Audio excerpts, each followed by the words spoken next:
Sam had a weird problem, but he kept hesitating at the moment that actually mattered. He'd plan, he'd research, he'd talk himself into it, and then right before the leap, he'd feel that invisible hand on his chest that says, "Stay where it's safe." Nothing looked wrong from the outside. If you've ever felt that, you're going to recognize yourself in this story. This is The Alchemist by Paulo Coelho. And the promise of this book is simple, but it lands like a punch. There's a dream inside you that isn't random. There's a path you're meant to walk, but most people are too distracted, too afraid, or too reasonable to notice. We're going to cover every major part of the journey, so by the end, you'll feel like you didn't just hear a motivational message, you actually absorbed the operating system behind it. Now, before we go anywhere, the book opens with a tiny story that changes how you read everything that comes after it.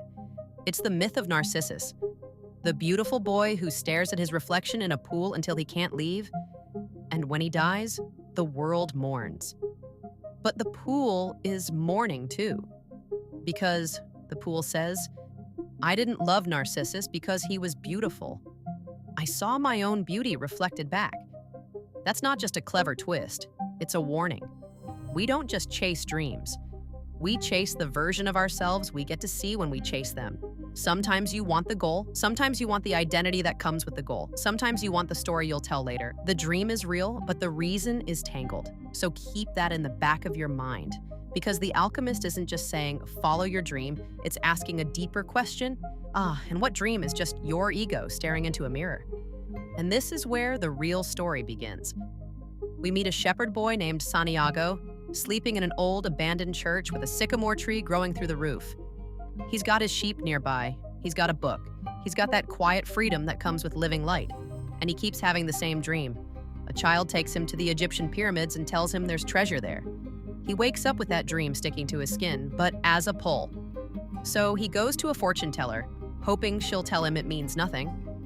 But she doesn't. She tells him to go to the pyramids.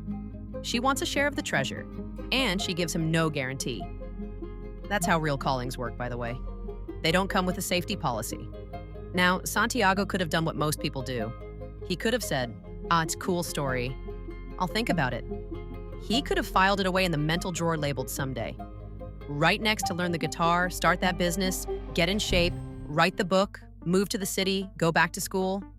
But the dream keeps tapping him on the shoulder, and that's the first big idea of The Alchemist.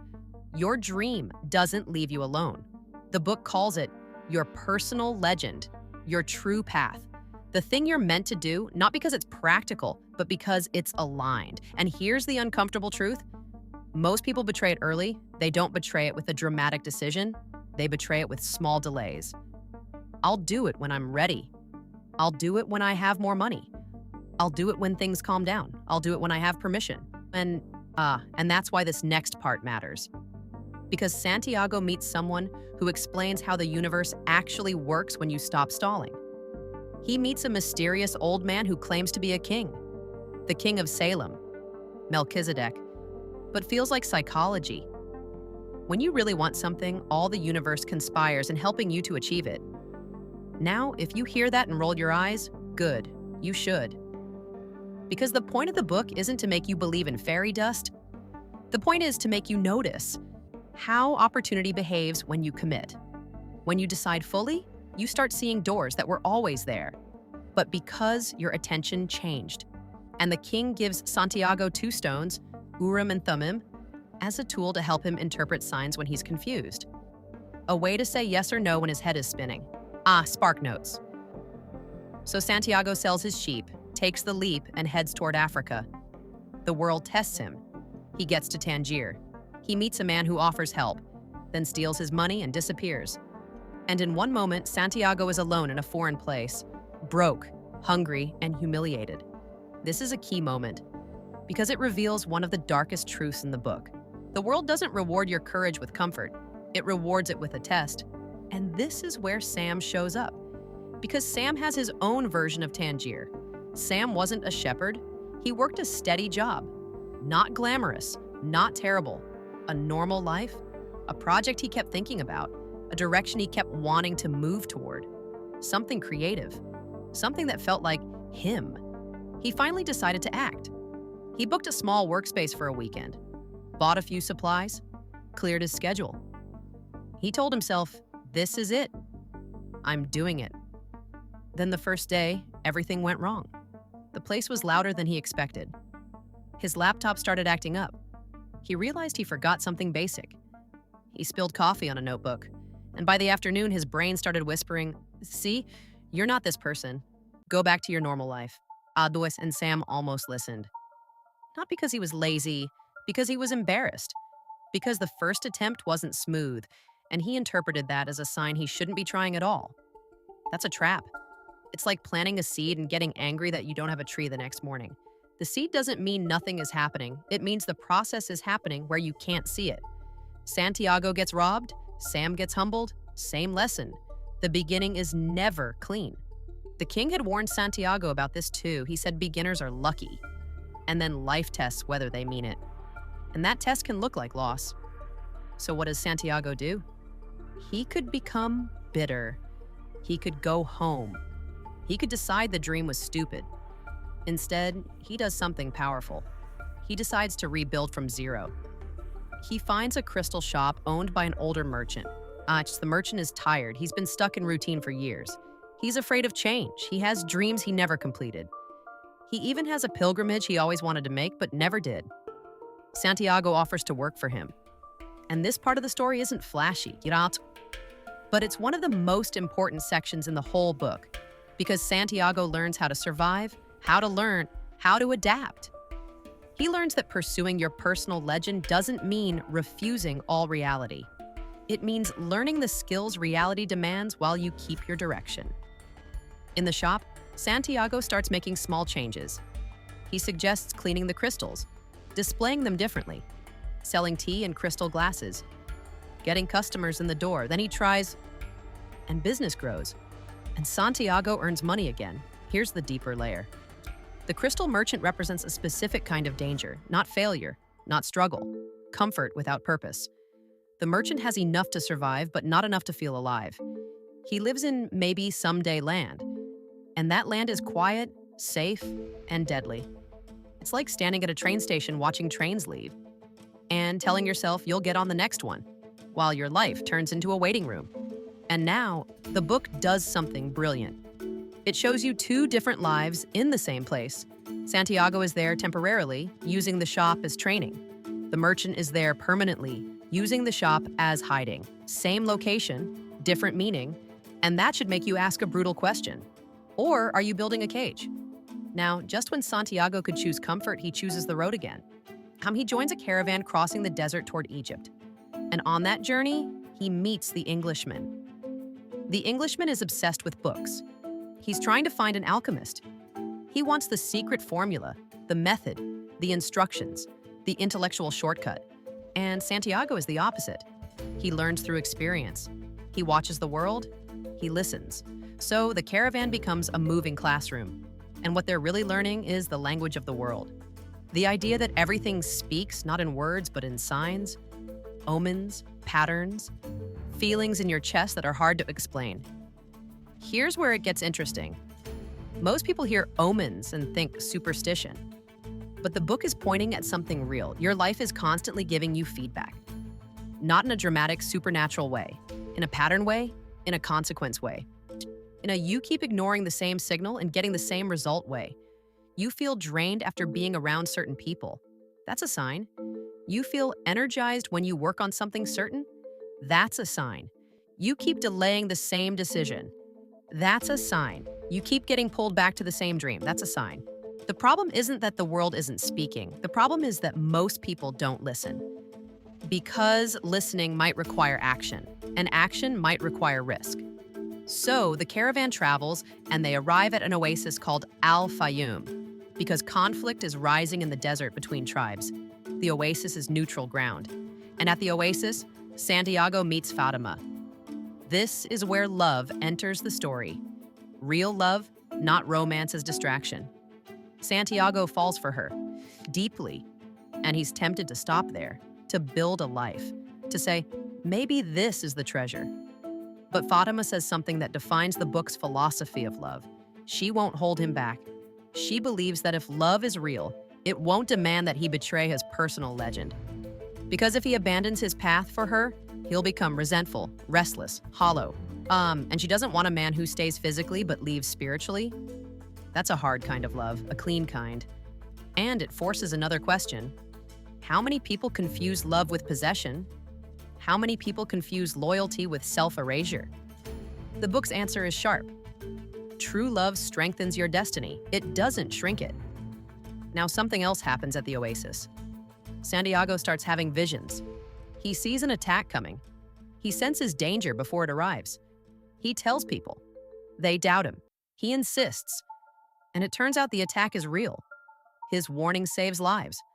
This is a turning point because it proves he's tuning into something beyond logic. He's learning the universal language. And in the process, he gets noticed by the most important figure of the whole book, the Alchemist. A man who can turn metal into gold, but more importantly, a man who can turn a person into themselves. The Alchemist decides to guide Santiago across the desert. And from here, the book shifts from external adventure to internal initiation. It becomes about fear, the heart, the difference between knowledge and transformation. The Alchemist tells Santiago a truth most people avoid, because it might require them to become a bigger person. Not in ego, in responsibility. It's easy to complain about being stuck. It's terrifying to admit you might actually be capable. Because if you're capable, then you can't hide behind excuses anymore. And that's why people sabotage their own personal legend. They prefer the pain they know over the risk of discovering their potential. Sam had a moment like this too. He got offered a chance at work, a new role, more responsibility. Not a flashy promotion, but a step toward the direction he claimed he wanted. His first reaction wasn't excitement, it was panic. He started listing everything that could go wrong. He started imagining people judging him. He started thinking, what if I fail publicly? Then he caught himself. Because it wasn't failure he feared, it was exposure. If he tried and stumbled, the world would see him as not that guy. What if he tried and succeeded? Then he'd have to become consistent. He'd have to grow. He'd have to stop treating his life like a rehearsal. So Sam did what Santiago does. He stopped negotiating with the fear. He didn't wait for confidence. He moved with fear in the passenger seat, not behind the wheel. That's what the book is teaching. Courage isn't a personality trait. It's a decision you repeat. Now, traveling with the Alchemist, Santiago learns about the soul of the world. The idea that everything is connected, that there's a single living essence behind all things, that when you're aligned with your personal legend, you're not fighting reality, you're cooperating with it. Again, you can read this as mysticism, or you can read it as something practical. When you are aligned, you stop wasting energy pretending. The life you live and the life you want. Your actions start matching your inner direction. And that alignment creates momentum.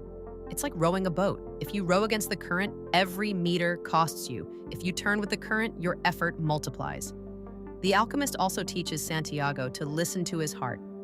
Not because the heart is always rational, but because the heart carries the truth of what you actually want. Most people avoid their heart because it makes demands. Your mind can bargain. Your heart doesn't bargain. Your heart says, this matters. Your heart says, stop lying. Your heart says, don't waste your life. And the mind says, yeah, but what if it's hard? So the Alchemist trains Santiago to not be ruled by fear, because fear is the main enemy of the personal legend. Not laziness, not lack of talent. Fear. Fear of losing, fear of failing, fear of being judged, fear of choosing wrong, fear of regret. Fear creates the thing it's trying to prevent. You fear failure, so you don't act. Then you fail by default, you fear rejection, so you never ask. Then you get loneliness by default, you fear running out of time, so you waste time worrying, then time runs out. So the Alchemist says something essential. If you avoid the path because you fear pain, you'll still get pain.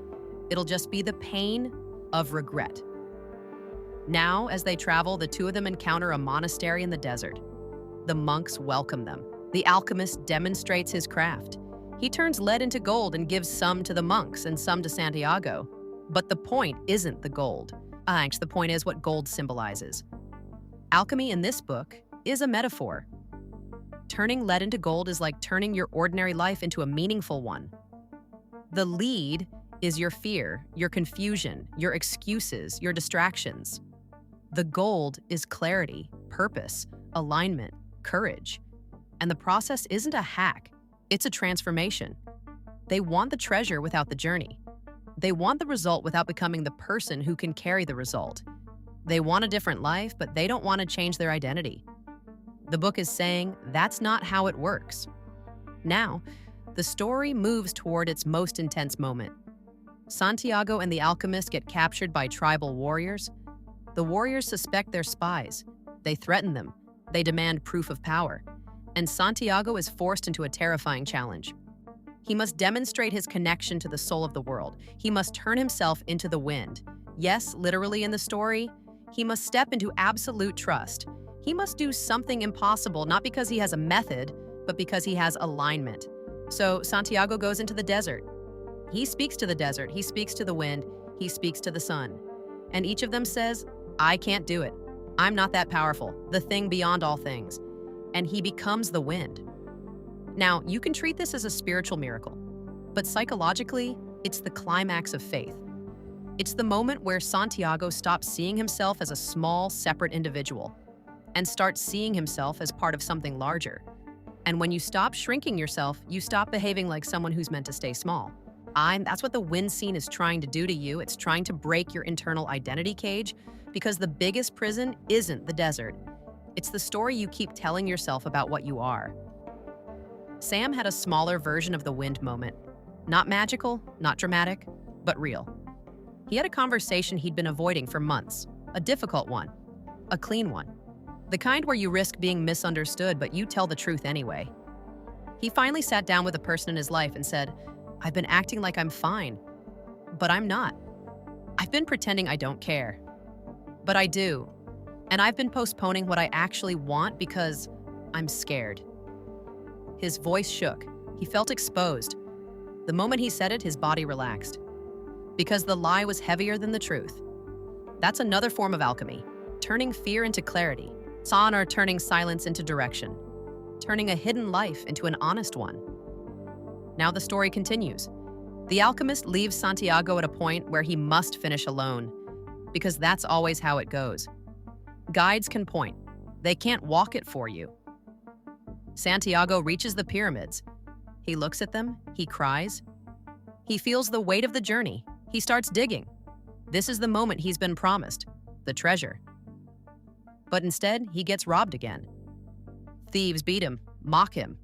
One of them says he had a dream too about treasure buried in an abandoned church in Spain under a sycamore tree, but he was too smart to chase dreams.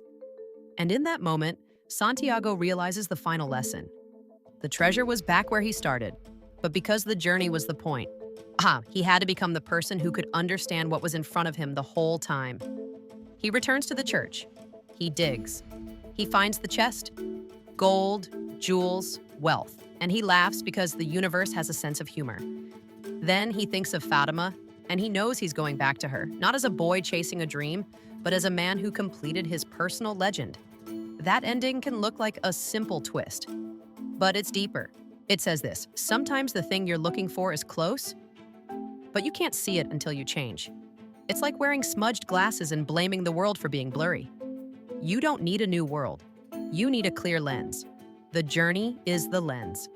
And that brings us to the core ideas of The Alchemist, stitched together into one message. Your personal legend matters. Not because it guarantees success, but because it gives your life meaning. Omens are real, not as magic, but as patterns and signals you learn to read when you pay attention. Fear is the main enemy, not because it hurts, but because it keeps you living someone else's life. Love should not be a cage. True love doesn't demand you betray your destiny. And the treasure isn't just the reward, the treasure is who you become. Now let's make it practical. Because it's easy to hear this story and feel inspired for a day, then go back to routine. So here are a few things you can start doing right now, based on what we just covered. First, name your personal legend in one sentence, not a vague goal, a direction that feels alive. If you can't say it simply, you can't follow it. Second, watch what you keep returning to. The dream that keeps coming back is rarely random. The pull that repeats is data. Treat it like data. Third, practice listening for omens by paying attention to your energy. Where do you feel more alive? Where do you feel drained? Your body tells the truth before your brain admits it. Fourth, make one small move today that proves commitment. Not a huge leap, one action that says, I'm on the road, buy the book, send the message, apply, start the draft, make the call. Just the road opens after movement. Fifth, stop treating fear as a stop sign. Treat it like a compass. If something scares you in a clean way, it often means it matters, but often enough to pay attention. And one last reframe, because this is the part people forget. The story is not telling you to quit your life and chase pyramids. It's telling you to stop living in the waiting room, to stop being the crystal merchant of your own life, to stop being the thief who laughs at dreams while secretly having one. The person who says, I'm going to find out. Because that decision alone changes everything. That's it for this video. I hope it was useful and gave you something real to think about. Thanks for watching, and have a great day.